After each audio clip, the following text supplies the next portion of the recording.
కిరణ్ గారు, చాలా జిల్లాల కలెక్టర్లు వివిధ సంస్థలకు రిప్రజెంటేటివ్స్ గా పనిచేశారు. కలెక్టర్లుగా పనిచేసినటువంటి వ్యక్తులు రియల్ ఎస్టేట్ సంస్థలకు ప్రాతినిధ్యం వహించారు. కొన్ని లక్షలాది కోట్ల రూపాయల ప్రజాధనాన్ని కొల్లగొట్టారు.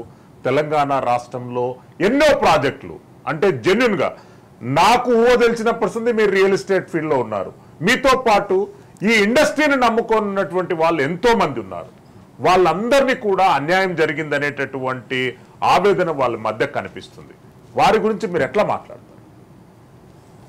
అంటే డెఫినెట్గా అండి, అంటే ఈ మధ్య కాలంలో ధరణిని పూర్తిగా చూపించేసి లేదా ప్రైవేటరీ లిస్ట్ లో పెట్టడం లాంటి ఇవన్నీ జరిగినప్పుడు మిగతా పవర్స్ అన్ని కూడా తీసేసి కలెక్టర్ తన చేతిలో పెట్టుకుని జరిగిన విషయాలు చాలా ఉన్నాయండి డెఫినెట్ గా.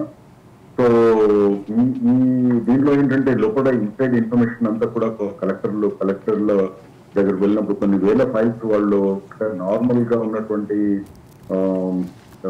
సాధారణ వ్యక్తులకు వాళ్ళకి అందుబాటులోకి వెళ్ళడానికి లేదు, వాళ్ళకి అపాయింట్మెంట్ దొరకదు.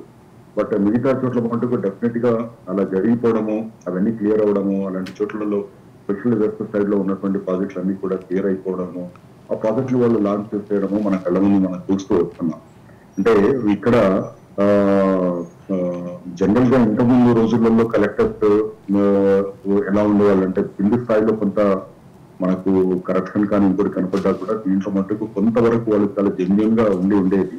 బట్ ఇక్కడికి వచ్చేటప్పటికి మటుకు కొంతవరకు హైదరాబాద్ చుట్టుపక్కల, స్పెషల్లీ హైదరాబాద్ చుట్టుపక్కల ఉన్నటువంటి జిల్లాలు ఏవైతే ఉన్నాయో వాటిలో మటుకు కొంతవరకు ఆ ఎఫెక్ట్, మీరు చెప్పినటువంటి ఎఫెక్ట్ అక్కడ మనకు కనపడిన దాఖలాలు కనిపిస్తాయి డెఫినెట్ గా.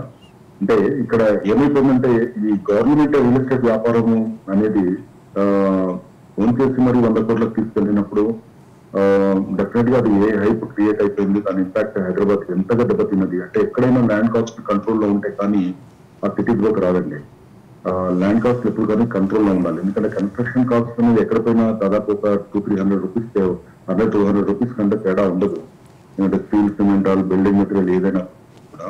బట్ ల్యాండ్ కాస్ట్ ఇక్కడ వేరే అవుతుంది.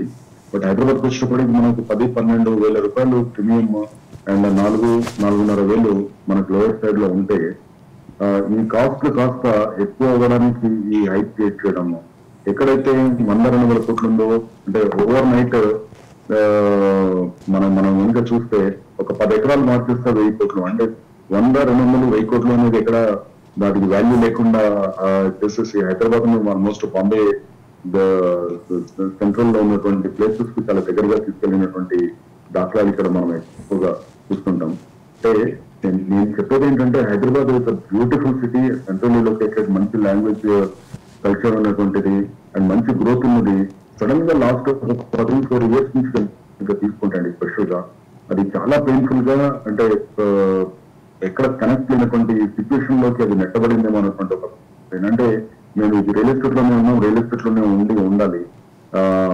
సో దీనివల్ల మనం ఏదైతే మెయిన్ లైఫ్ లైన్ ఏదైతే మిడిల్ క్లాస్ ఉందో మిడిల్ క్లాస్ అంతా కూడా కొనుక్కునే స్థాయిలోకి దాటి వాళ్ళు ఇంకెక్కడో వెళ్లాల్సి వస్తుంది. లేదా రెంటల్ వాల్యూ పెరగడంతో వాళ్ళు 6-7 కిలోమీటర్స్ డిస్టెన్స్ లో ఉన్న వాళ్ళు 10 కిలోమీటర్స్ డిస్టెన్స్ లో వెళ్ళి ఉండాల్సి వస్తుంది అనే ఒక సోషల్ కాజ్ తోటి ఉన్నటువంటి ఒక పెయిన్ కూడా మనకు కనిపిస్తుంటది.